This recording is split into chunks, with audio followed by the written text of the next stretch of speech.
I'm going to start here.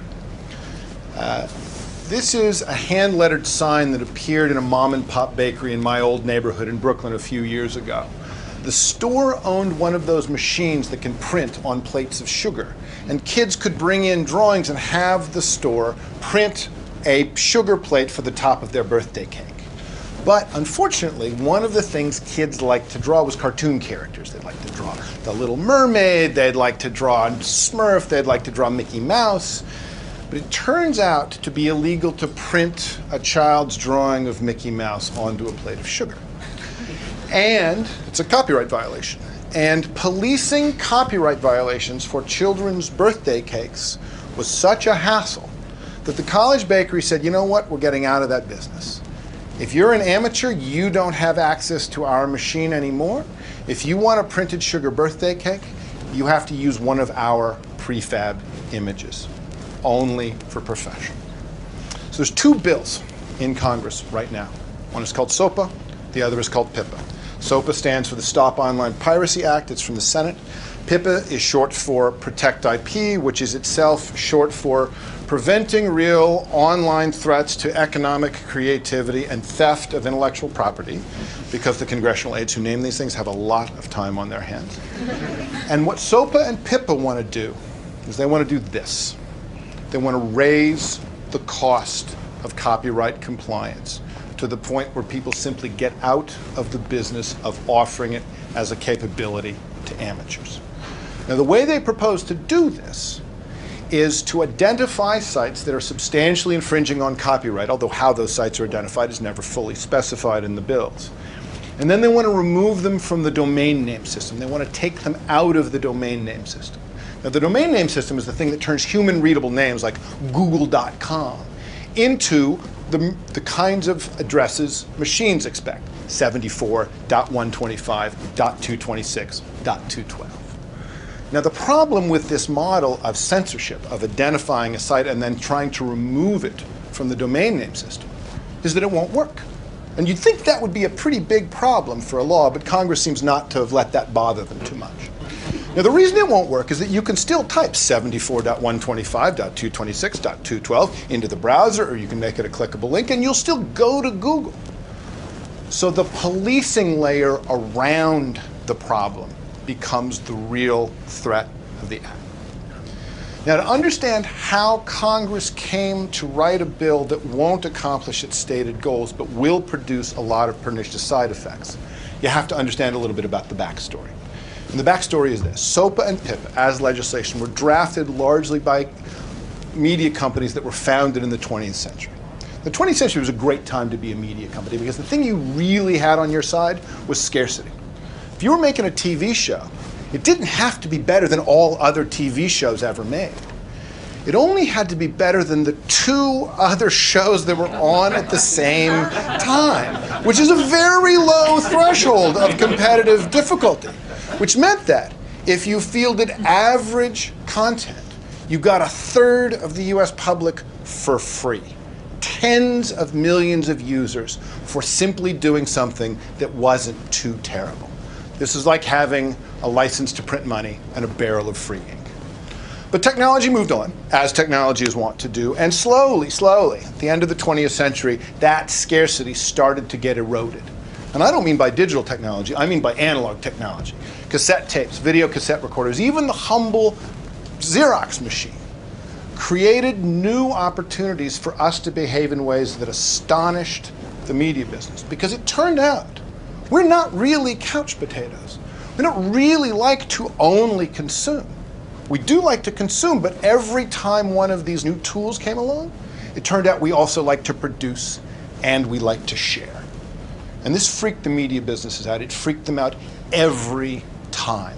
Jack Valenti, who was the head lobbyist for the Motion Picture Association of America, once licensed the ferocious video cassette recorder to Jack the Ripper and poor, helpless Hollywood to a woman at home alone. That was the level of rhetoric.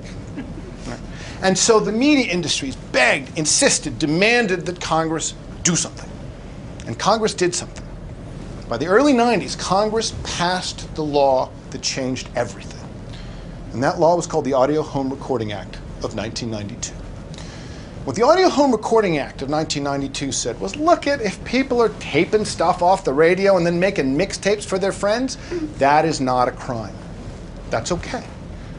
Taping and remixing and sharing with your friends is okay. If you make lots and lots of high quality copies and you sell them, that's not okay. But this taping business, fine, let it go. And they thought that they'd clarified the issue because they'd set out a clear distinction between legal and illegal copying. But that wasn't what the media businesses wanted. They had wanted Congress to outlaw copying, full stop. So when the Audio Home Recording Act of 1992 was passed, the media businesses gave up on the idea of legal versus illegal distinctions for copying because it was clear that if Congress was acting in their framework, they might actually increase the rights of citizens to participate in our own media environment.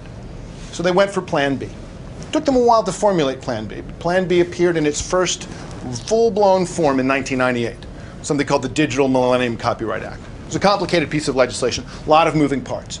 But the main thrust of the DMCA was that it was legal to sell you uncopyable digital material, except that there's no such thing as uncopyable digital material. It would be, as Ed Felton once famously said, like handing out water that wasn't wet. Bits are copyable. That's what computers do. That is a side effect of their ordinary operation. So in order to fake the ability to sell uncopyable bits, the DMCA also made it legal to force you to use systems that broke the copying function of your devices. Every DVD player and game player and television and computer you brought home, no matter what you thought you were getting when you bought it, could be broken by the content industries if they wanted to set that as a condition of selling you the content, and to make sure that you didn't realize or didn't enact their capabilities as general purpose computing devices. They also made it illegal for you to try to reset the copyability of that content. The DMCA marks the moment when the media industries gave up on the legal system of distinguishing between legal and illegal copying and simply tried to prevent copying through technical means. Now, the DMCA had and is continuing to have a lot of complicated effects, but in this one domain, limiting sharing, it has mostly not worked. And the main reason it hasn't worked is the internet has turned out to be far more popular and far more powerful than anyone imagined. Right? The mixtape, the fanzine, that was nothing compared to what we're seeing now with the internet. We are in a world where most American citizens over the age of 12 share things with each other online. We share written things, we share images, we share audio, we share video. Some of the stuff we share is stuff we've made. Some of the stuff we share is stuff we've found. Some of the stuff we share is stuff we've made out of what we found. And all of it horrifies those industries. So PIPA and SOPA are round two. But where the DMCA was surgical, we want to go down into your computer, we want to go down into your television set, down into your game machine, and prevent it from doing what they said it would do at the store. PIPA and SOPA are nuclear. They're saying we want to go anywhere in the world and censor content. Now, the mechanism, as I said, for doing this is you need to take out anybody pointing to those IP addresses. You need to take them out of search engines. You need to take them out of online directories. You need to take them out of user lists. And because the biggest producers of content on the internet are not Google and Yahoo, they're us. We're the people getting policed. Because in the end, the real threat to the enactment of PIPA and SOPA is our ability to share things with one another. So what PIPA and SOPA risk doing is taking a centuries-old legal concept, innocent until proven guilty, and reversing it. Guilty until proven innocent. You can't share until you show us that you're not sharing something we don't like. Suddenly, the burden of proof for legal versus illegal falls affirmatively on us and on the services that might be offering us any new capabilities. And if it costs even a dime to police a user, that will crush a service with 100 million users. So this is the internet they have in mind. Imagine this sign everywhere. Except imagine it doesn't say College Bakery. Imagine it says YouTube and Facebook and Twitter. Imagine it says TED, because the comments can't be policed at any acceptable cost. The real effects of SOPA and PIPA are going to be different than the proposed effects. The threat, in fact, is this inversion of the burden of proof, where we suddenly are all treated like thieves at every moment we're given the freedom to create, to produce, or to share. And the people who provide those capabilities to us, the YouTubes and Facebooks, the Twitters and TEDs, are in the business of having to police us or being on the hook for contributory infringement. There's two things you can do to help stop this. A simple thing and a complicated thing, an easy thing and a hard thing. The simple thing, the easy thing is this. If you're an American citizen, call your representative, call your senator. Now, when you look at the people who've co-signed on the SOPA bill, people who've co-signed on PIPA, what you see is that they have cumulatively received millions and millions of dollars from the traditional media industries. You don't have millions and millions of dollars. But you can call your representatives and you can remind them that you vote, and you can ask not to be treated like a thief, and you could suggest that you would prefer that the internet not be broken. And if you're not an American citizen, you can contact American citizens that you know and encourage them to do the same. Because this seems like a national issue, but it is not. These industries will not be content with breaking our internet. If they break it, they will break it for everybody. That's the easy thing. That's the simple thing. The hard thing is this. Get ready, because more is coming. SOPA is simply a re-version of COICA, which was proposed last year, which did not pass. And all of this goes back to the failure of the DMCA to disallow sharing as a technical means. And the DMCA goes back to the Audio Home Recording Act, which horrified those industries. Because the whole business of actually suggesting that someone is breaking the law and then gathering evidence and proving that, that turns out to be really inconvenient, right? We'd prefer not to do that, says the content industry. And what they want is not to have to do that. They don't want legal distinctions between legal and illegal sharing. They just want the sharing to go away.